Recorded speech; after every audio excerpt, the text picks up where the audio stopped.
കൊല്ലം കുളത്തൂപ്പുഴയിൽ അമ്മയുടെ മൃതദേഹം 3 ദിവസം വീട്ടിൽ സൂക്ഷിച്ച മകൻ RPL എസ്റ്റേറ്റ് ക്വാർട്ടേഴ്സിൽ താമസിച്ചിരുന്ന ചിന്നത്തമ്മയുടെ മൃതദേഹമാണ് മകൻ കൃഷ്ണസ്വാമി വീട്ടിൽ സൂക്ഷിച്ചത്. കൃഷ്ണസ്വാമിയുടെ മകൾ വീട്ടിലെത്തിയപ്പോഴാണ് സംഭവം പുറത്തായത്. മനോജ് വിശദാംശങ്ങൾ നൽകും. മനോജ്, മകൻ അമ്മയുടെ മൃതദേഹം 3 ദിവസം സ്വന്തം വീട്ടിൽ സൂക്ഷിച്ചിരിക്കുന്നു. എന്താണ് ഇതിന്റെ കാരണമായി പറയപ്പെടുന്നത്? വിശദാംശങ്ങൾ പറയും.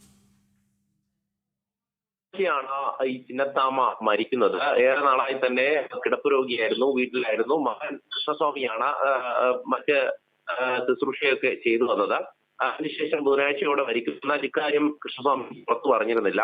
കഴിഞ്ഞ ദിവസം മകൾ വീട്ടിലെത്തിയപ്പോഴാണ് ഈ സംഭവം അറിയുന്നത്. മകളോട് ഇക്കാര്യം പറയുകയായിരുന്നു. തുടർന്ന് നാട്ടുകാരെയൊക്കെ അറിയിക്കുകയും ചോദിക്കുമ്പോൾ, അതായത് വീട്ടിൽ സൂക്ഷിക്കുന്ന മൃതദേഹത്തിനരികെ ചന്ദനത്തിരികെ കത്തിച്ചു വെച്ച്, അതായത് ഒരു മാനസിക ഉണ്ട് എന്നുള്ളതാണ് നാട്ടുകാരിൽ നിന്നും അതോടൊപ്പം തന്നെ പോലീസിൽ നിന്നും ലഭിക്കുന്ന വിവരം. ഈ കൃഷ്ണസ്വാമി അത് അമ്മ ചുറ്റും പറയാതെ വീട്ടിൽ സൂക്ഷിക്കുകയും തുടർന്ന് ഇത്തരത്തിൽ ചന്ദനത്തിരികെ കത്തിച്ചു വെച്ച് ഇരിക്കുകയും ചെയ്തത്.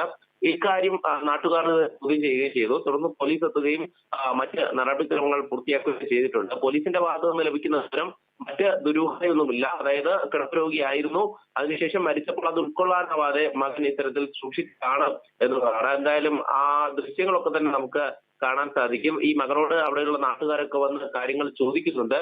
അപ്പോഴും അവിടെ വിളക്കൊക്കെ കത്തിച്ച് അവിടെ ഇരിക്കുന്ന ഒരു സാഹചര്യമാണുള്ളത്. എന്തായാലും നിലവിൽ ഇപ്പോൾ ഈ സംഭവത്തിൽ ദുരൂഹത ഇല്ല എന്നുള്ളതാണ് പോലീസ് പറയുന്നത്. പക്ഷെ മരിച്ചിട്ടും പുറത്തു പറയാതെ വീട്ടിൽ തന്നെ മൃതദേഹം സൂക്ഷിച്ചു എന്നുള്ളതാണ്. ഓക്കെ.